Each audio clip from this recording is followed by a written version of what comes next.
This happened while I was visiting the city of Guadalajara. When I was about 11, I'd gone on vacation with my grandparents.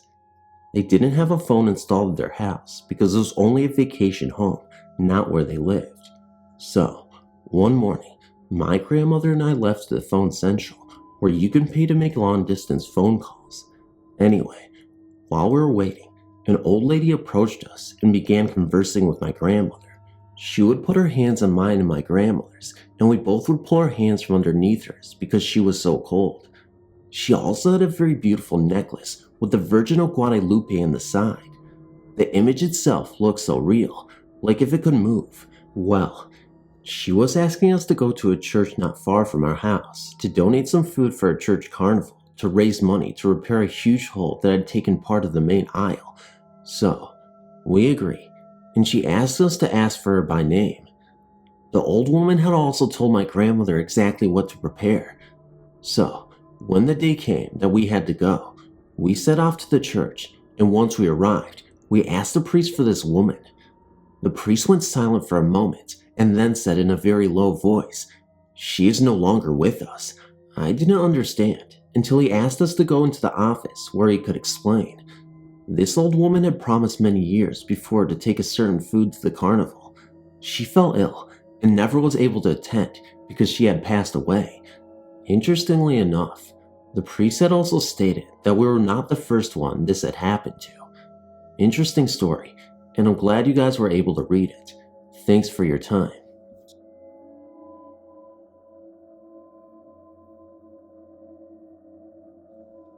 I've always believed in ghosts, and now I live in a 100-year-old haunted building.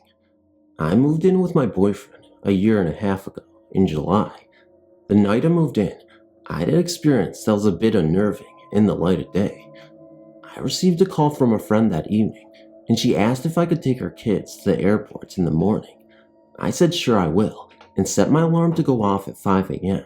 so I could go get her and get to the airport on time for her. Well, my alarm went off, but I was so tired from the move, I forgot why I was going off and fell back to sleep. An hour later, I felt the bed shaking as if someone were trying to get me up. I remember thinking, what now, and then fell back to sleep, only to be woken up 20 minutes later by the phone ringing. My friend said she would get a ride from her sister. After the call, I looked over to the kitchen and saw a gray figure in the door that seemed to shake its head at me. I immediately knew he was what tried to wake me up, so I could keep my promise to my friend. He seemed to have the best intentions, and I didn't see him again after that. He seemed very friendly. We then moved down to the second floor, and I soon found out we have a ghost here too. This one likes to pace up and down a short hallway between the door and the living room. He also paces along the southwest wall of the living room sometimes. I get the impression that he's a man in a brown pinstripe suit and bowler hat and has a mustache and deep-set eyes. He stands about my height, around 5'8". When we first moved in, he would pace the hallway, coming further and further out into the living room and bedroom. It's a studio apartment. He seemed highly agitated. My boyfriend saw him more than me, and a few times he would arrive home from work and the top dead bolt would be locked. We never used that lock, as it is very difficult to open with the key from the outside. My boyfriend works graveyard at a 24-hour store, and I am alone here at night for 4 nights a week. One night, I noticed that it was coming further and further out into the living room, and he was giving off vibes that were not friendly. I've had enough of this now, and looked at the hallway and said, listen, the year is 2001, not 1903 or whatever year you think it is. Times have changed, and it's okay for people to live together without being married, so lay off of it. I felt a feeling of surprise from the hallway, and have not had a problem from him since. I related this to the apartment manager, with whom we had become good friends with, and she said that she had seen him too, and I was right in my impressions of what he looks like, as that is who she had seen in our place when her son lived in the studio. She has also seen him in the hallway outside her apartment door. She said that there are several ghosts in the building, and she is not surprised to hear stories about them, as she has also had experiences with them when she first moved into the building before she was manager. It's an interesting place to say the least.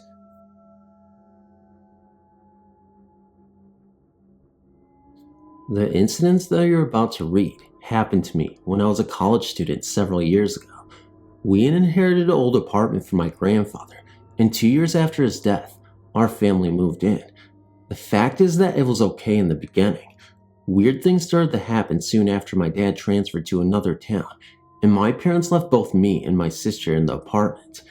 During the day, we could hear noises coming from the ceiling, and we wondered what the neighbors upstairs were up to. We didn't give much thought to that until we started hearing them in the middle of the night. It sounded as someone was dragging chairs and tables around the apartment. We knew our neighbors upstairs. They were an old couple and had one son who occasionally paid them a visit. One night, the noise went so wild that we decided to run upstairs to complain about it. I rang the bell several times and banged at the door. No one answered it. Apparently, there was nobody home.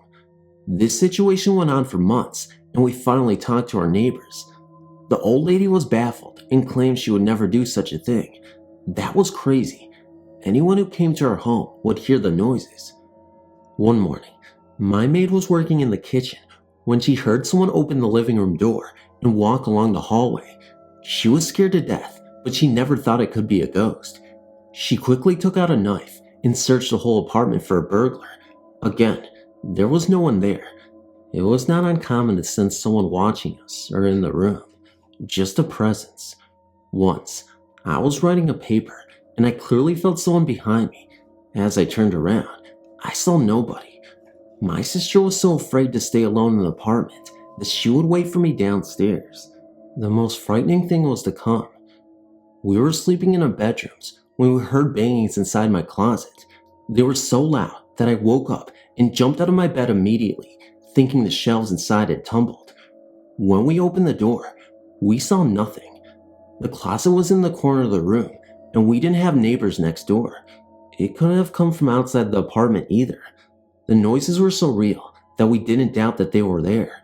When we sensed someone around us, we didn't wonder if they were ghosts because the whole thing was so real. The ghost idea only dawned on us on some time later after the incidents. We are not ghost freaks. Well, after that last incident, I grabbed my mattress and slept in my sister's room. On the next day, I went to a church and brought some holy water with me, which I sprinkled all over the place. Things calmed down for a while. A year later, we moved out, and we heard that the family who had bought it moved out 1 year later. Hi, my name is Lisa. About 3 years ago, I was in a rehab for about 2 months. It was up in Lafayette Hills, Pennsylvania. The place was an old 1800s huge mansion where the owner's daughter Eugenia was mentally ill. Back then, they did not know the things they do now, of course, and her wealthy father donated the house and its land to the people in the profession after his daughter hung herself in the main foyer from the grand staircase. The name of the rehab is Eugenia House, and it was, in every way, still her house. The house itself is now used as offices and meeting rooms, some of them original. In fact, most of the house is still original, except the actual rehab, which was built off of the house. Anyway, being very into the paranormal, I was extremely interested in the history and to know firsthand if it was in fact haunted. Every time I could, I went in there, listened to the people who had worked there for years, and believed these stories. Some of them would not go in there after dark. Now, I was determined to know. One evening after dinner, me and my friend Brian sneaked off to investigate. It was totally empty. As we walked up the main staircase, I was hit with this very cold air all around me. I was really scared, but went up anyway. As we got to the top, we went right into one of the offices. We walked in a little further, and I was so uneasy. As I turned to look at Brian, we both heard shuffling, like books moving around on one of the desks. Then it sounded like a large book fell very hard to the floor. As we turned to run out of the room, I was disoriented and did not know where to go, so I followed Brian. As we fled towards the main staircase, these very big double wooden doors at the top of the stairs that in my whole time there were never closed, and they were so big and heavy Don't know if I could close them without help. Slammed shut right behind us. The stairs were very long. As we got to the bottom, we stopped and looked up, and as we did, the cold air hit us very hard, like a winter wind. It felt like it swirled around us on purpose, investigating us. It made us just stand there, in awe almost. Then, after a few minutes that felt like forever, we fled out the door. We told the believers in the group, who were amazed, and I'll never forget that. After that, I did not go back in at night, but in the courtyard where we all smoked, you could look into the front windows. One night, shortly after that, I was telling one of the counselors of my tale and peering in the window at the same time. As I spoke, one of the big overhead outside lights would flicker, only when I mentioned Eugenia's name. At this point, the counselor was extremely convinced and started to tell me a few stories of his own that he never shared with anyone until me, for fear of the staff would think he was being foolish, but neither of us were.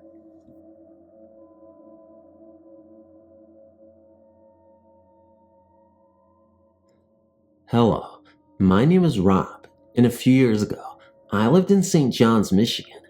While I was there, strange things would happen, all centered around the very old school called Perrin Palmer.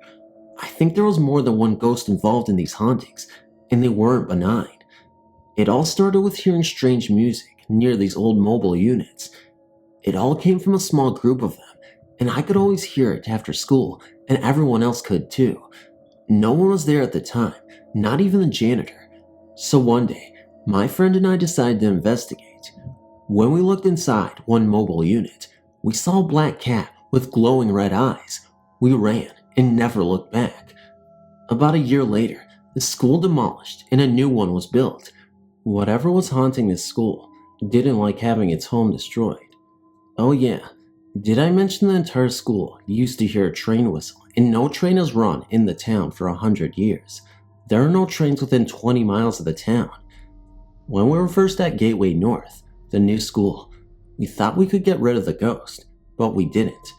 At first, all it was sightings of black cats around the premises of the school, but then more harmful things began to happen.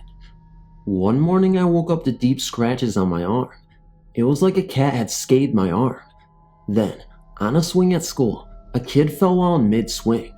The kid was pushed. She didn't slip. 10 witnesses saw her fall, and it wasn't an accident. No kid pushed her. She sprained her arm. 2 weeks later, another kid under the same circumstances broke his arm. 4 more kids were pushed from the same swing, under the same circumstances. Balls were swerving to hit kids on the playground. I left the next year. I haven't been in contact with my friends since. I don't know if it's continuing. I hope not.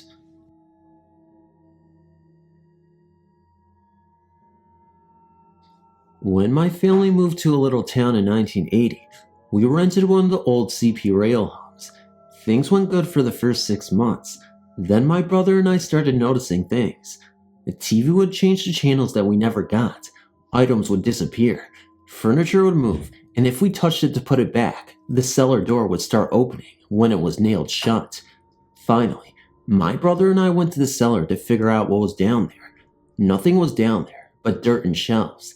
After that, we started to hear laughing coming from the room on the second floor of the house.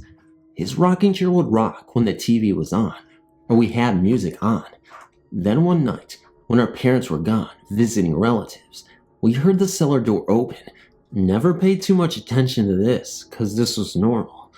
We were in the living room playing cards, when both of us got the feeling that we were being watched. We turned to look out the living room window, and all we saw was 2 little red eyes staring at us. We both ran out to look.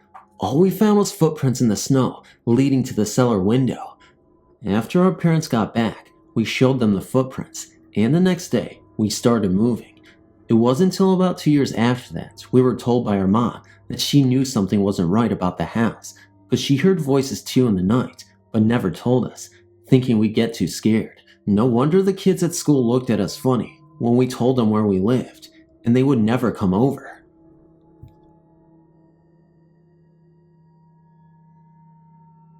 The house that I grew up in Redondo Beach, California, my mom and I both believe was haunted.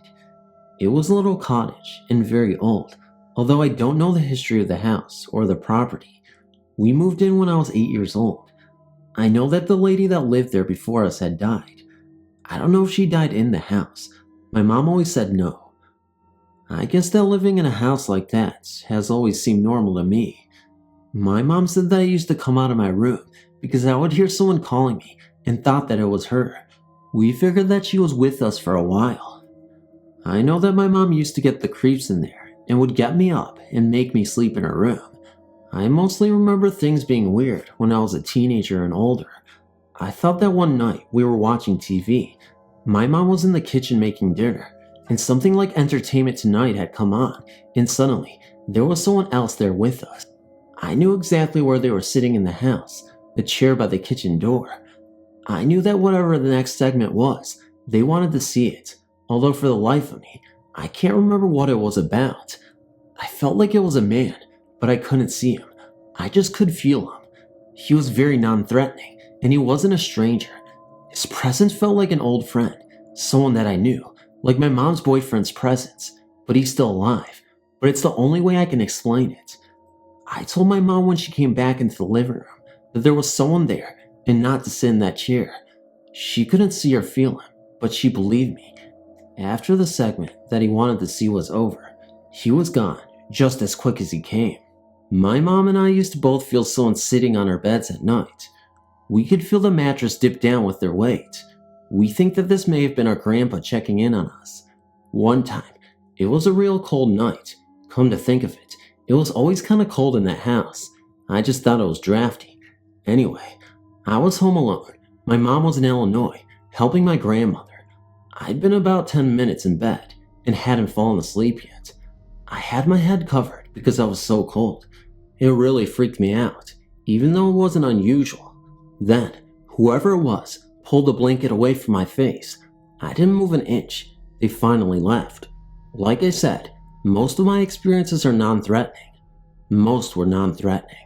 One night, a music box on the top of a shelf, it hadn't been played in a long time, a year or more, suddenly played about 7 or 8 notes, then quit. Then my floor-to-ceiling lamp crashed over, for no reason at all. Needless to say, I finished out the night in my mom's bed with her. There were things that happened in that house, so many more. Just weird things, things missing, the piano playing on its own one time, you know what I mean. Now, I'm married and I live in San Diego County. My husband and I have a nice apartment. We are not alone here either. Both he and I have seen a tall gray man, just real quick, out of the corner of our eyes and at different times. He seems to be nice and rather helpful. Our second year here, we made the mistake of putting our Christmas tree too close to the video cabinet. It was a big artificial and heavy tree. It took both of us to move it around. Instead of moving it again, we just fought with the tree to get to our movies. It seemed easier that way. A few weeks later, I started realizing that the tree had moved. It was about 2 feet from where I had put it. I kept looking at it, and I could see where someone tall had reached into the trunk of the tree and possibly moved it. I asked my husband if he had moved the tree, and he said he hadn't. He could see the hole in the branches too. I'm sure that he didn't move the tree himself, because like I said, it's a very large and heavy tree, and by then, it was completely decorated, lights and all. My husband is a late night person.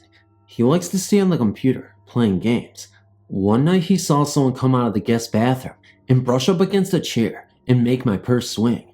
No one was here except us, and I was in bed asleep.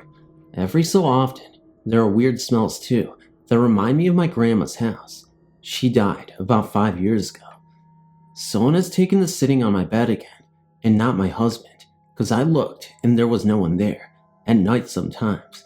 A few weeks ago, a music box played while my husband and I were playing badminton in our room. Not the same music box as before, but like before, this one hadn't been played in about a year. The music box is up on a shelf and hasn't been messed with any at all. It could have been my great aunt Mill that just died in August. She likes music boxes. Thanks for listening again, and I hope you enjoy.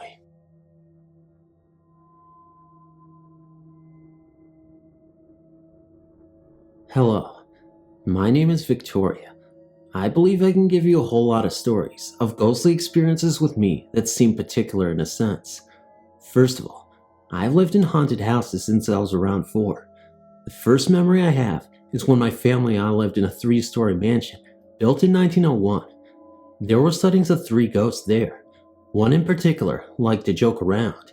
He was the old brother of a lady named Miss Eberly. One time my parents decided to separate my sister and I from rooms, while I slept in the old man's room, and when I awoke the next morning, tacks had been spread all over the floor, and I stepped on them. The room was very cold at night, and this wasn't the typical drafty cold. It was cold like someone was there. It was next to the attic, which always had mounds of swords coming out of it. That house was truly creepy. My second story comes from when I was 16. Recently, in the year my mom and my mom's boyfriend and family moved to a house on a farm. In the beginning, I became really sick and thought I was going to die. One night, something walked up my stairs as I was delirious, but I remember vividly and told me I was going to be okay. It sounded like my mom, but what happened was my mom was asleep. Nothing can explain the voice telling me I will be alright. Later that year, I was starting to be haunted by a figure of a man in black. He would stand in front of my door at night and look at me. Sometimes would walk to my bed. It was taking a big toll on me, and my friend didn't believe me. Unfortunately, my parents didn't believe me either. But at least my sister believed me, because she felt the eerie feeling at night. We both would suffer constantly from nightmares of people dying. So one day, I just said, "Whatever you are, please leave us alone and go to the light." For some reason it left us alone since then, but my family moved shortly after that. Thanks for hearing my stories. Hey. I see you trying to click off this video. Don't. I have something I want to say to you. It's not pointless. It actually is very pointless, actually. But I just wanted to say, can I have a hug? A virtual hug, guys? For you making it to the end of this video. Please, I'll give you everything. Everything that's not tangible that you can't earn from, private resources of life. I don't know what that means either. Seriously, I don't make sense, so please stick around now. Yeah. My name is PhantomOfDarkness, and if you haven't commented, liked, and subscribed yet, you haven't come to the right place, because, and maybe that's just not your kind of video, maybe you just don't like paranormal stories, but that's what I do, if you guys haven't heard. And to my old subscribers who've always been there, hey guys, how are you guys doing? It's been a nice day, just, chilling on a Saturday, and, I'm not doing anything important, but sitting on my butt making videos. I think that's important. I mean, to you guys it is, but that means you guys gotta share, comment, like, and subscribe, because, I care, and yeah. My grandpa gave me some solid advice when I was younger. He looked at me and he said, "Get a life." And I was just like, okay, I'll probably get a life then. So here I am, not having a life, making videos on YouTube for you guys to entertain you guys and just to make you laugh at the end of every outro. But sometimes it doesn't work. Sometimes you want to punch me in the face because they sound annoying. But you know what? All the bruises I have in my face, they're worth it. So, bring on the outros, bring on the punches, you won't even let me down because I love you guys. Anyway, guys, no, for real though, thank you so much again, as usual, for tuning into this video. Let's get to 10K as soon as possible, or maybe whenever. Actually, just getting to 10K in general is, the most important thing, because you guys represent so much to the channel. It doesn't really matter when I hit it, but just as long as you guys are enjoyed thoroughly and you just, enjoy yourself, and I don't know, you guys know I laugh nervously. It's like, I'm not going to edit it out and pretend I'm, not perfect. Wait, I am not perfect though. Whatever, not going to edit this out either. Seriously, guys, I'm going to just go. Okay. All right, good night, good morning, and I'll see you in the next video, of course. And besides, well, I have nothing else to say. Okay, bye.